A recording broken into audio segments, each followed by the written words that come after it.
En este video vamos a ver el formato avanzado de fuentes.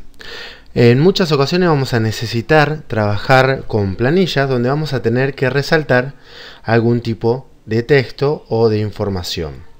Para hacer esto en la pestaña Inicio vamos a contar con el panel de fuentes, a la cual vamos a poder acceder de una forma rápida al formato de la misma. Por ejemplo, si seleccionamos una celda, por ejemplo donde está escrito docentes, podemos modificar su formato yendo a las fuentes y acá podríamos elegir algún otro tipo de fuentes dependiendo de la planilla que estemos realizando. Bien, debemos tener en cuenta que la fuente debe ser clara y que podamos entender cuando que la podamos entender bien cuando vayamos a leer la planilla. Fíjense que por ahí un formato como este tipo no se alcanza a leer correctamente en este caso. Así que siempre ustedes pueden elegir, pero elijamos siempre alguna fuente que permita una fácil lectura. El siguiente cuadro es el tamaño de fuente. Desde aquí podemos seleccionar el tamaño. A medida que vamos avanzando vamos viendo cómo aumenta y disminuye su tamaño la palabra que está seleccionada. Por ejemplo, un buen tamaño es 18. Los siguientes dos botones también son para aumentar, haciendo clic, o disminuir la fuente. También tenemos la posibilidad de colocar el texto en negrita, cursiva o subrayado. Para hacer esto también debemos seleccionar las celdas donde deseamos aplicar este formato de fuente. Una vez seleccionada podemos presionar el primer botón, que es negrita. Al seleccionarlo vamos a ver que el texto se va a colocar en negrita. Podríamos seleccionarlo también y podemos seleccionar el botón de cursiva. Vamos a darnos cuenta que se aplicó el formato porque la letra se tuerce un poco para dar el efecto de cursiva. Y por último podríamos subrayar, por ejemplo docentes, lo podríamos subrayar. De esta forma queda subrayado el texto.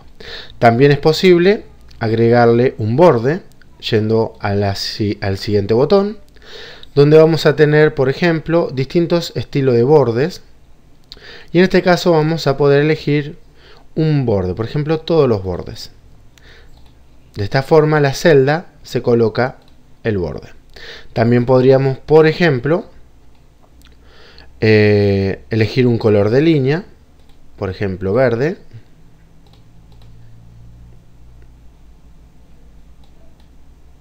Bien, ahí va a quedar verde. Volvemos a seleccionar la celda y podríamos elegir también un estilo de borde.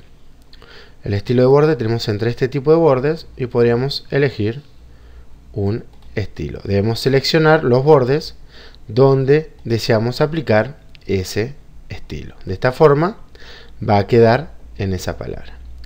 El siguiente botón es para elegir el fondo.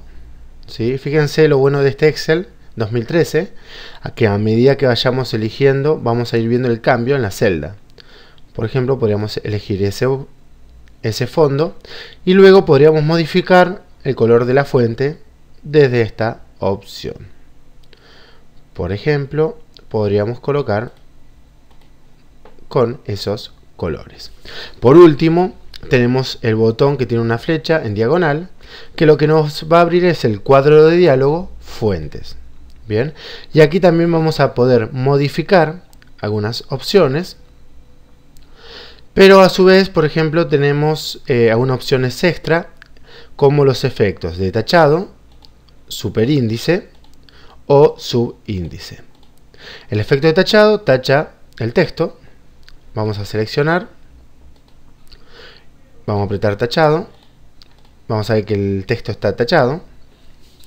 La siguiente opción es para, por ejemplo, si tuviéramos una referencia 1, vamos a seleccionar el 1 nada más, porque esto lo vamos a colocar como un superíndice. Vamos al cuadro de diálogo y acá podríamos poner superíndice. Al presionar aceptar, el 1 se va a colocar en la parte superior para dar alguna nota al pie de página, por ejemplo. Al seleccionar el 1 nuevamente, lo que podríamos hacer es generar un subíndice, que es la opción que tenemos debajo. Lo único que va a hacer es que se coloca debajo del ref. Bien, de esta forma hemos visto cómo aplicar el formato a la fuente. Nos vemos en el próximo video tutorial.